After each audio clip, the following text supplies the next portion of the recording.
I came in, Harold was singing, "I Want to Be Ready." And that is such a key comment and key phrase. We need to be ready because opportunities and challenges come all the time. And if we got to get ready, we behind the curve already. And I want to compliment Anita and the committee for trying desperately to keep us ready for all of the issues that come before ourselves, come before our families, and come before our communities. And we've learned, and no disrespect for the fellas, that if you want to get something done, get somebody who's already busy. Because the reason the others ain't doing anything is because they ain't doing anything. So we depend so much on the women of our chapters, just to be creative in their thinking about issues that we can engage ourselves in that will be beneficial to our communities. And I was looking at just sort of the instant names I could pull up of key female leadership in areas that are important to us. And there's a long list. But, you know, when we start to think about our key leadership, we got to start thinking about Arlene Hope Baker at the top of the American labor movement. There is this, you know, folks play these things with titles and stuff. You're the number one this and that. You're the most important, you know, person that we ever knew. Well, the fact of the matter is when you're in the room, when you're in the room where the discussions are being held, your role in that debate is important. And my hat is off to Arlene Hope Baker because she is the most influential African-American leader in the American labor movement. And we need to remember that. And I mentioned yesterday the fight that all of us collectively made with regards to resolution number 2. And I'm not altogether sure how many of us understand resolution number 2, but it opened the door for so much participation by African Americans, Hispanics, women.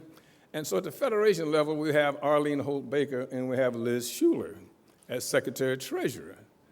I don't have no idea how Rich Trumpica is going to work with this, but we've got 2 women and 1 guy leading the American labor movement. 2 women. Without resolution number 2, we would not have 2 women. Just make no mistake about it. And when we start to look at our states, we look at Sheila Cochran, Tina Abbott.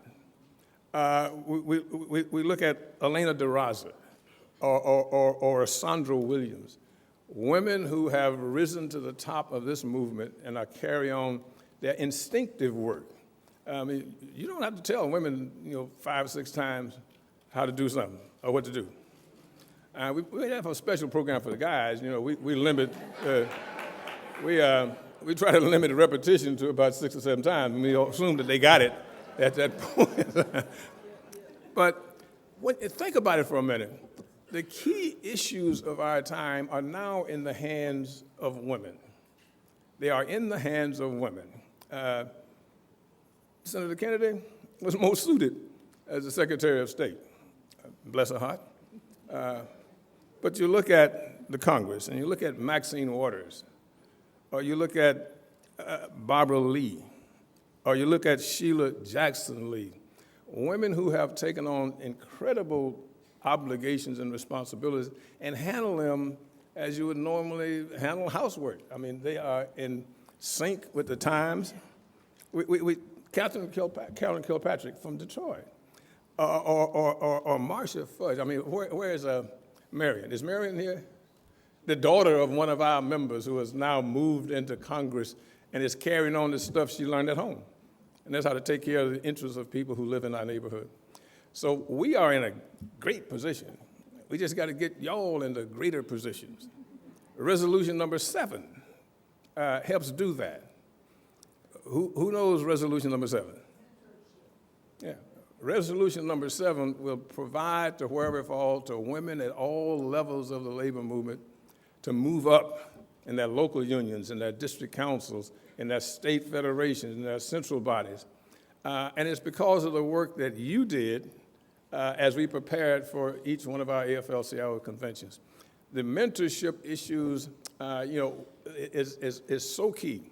And I would only add that the women, your job does not end when the shift change, because you got to go home and do the stuff that, he should have done earlier in the day.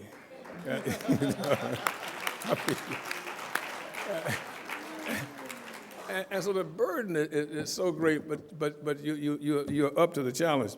And I'm just always so pleased that when we come here, Anita and the committee have prepared us for an educational process and prepared us for the recognition of the roles that some of you play.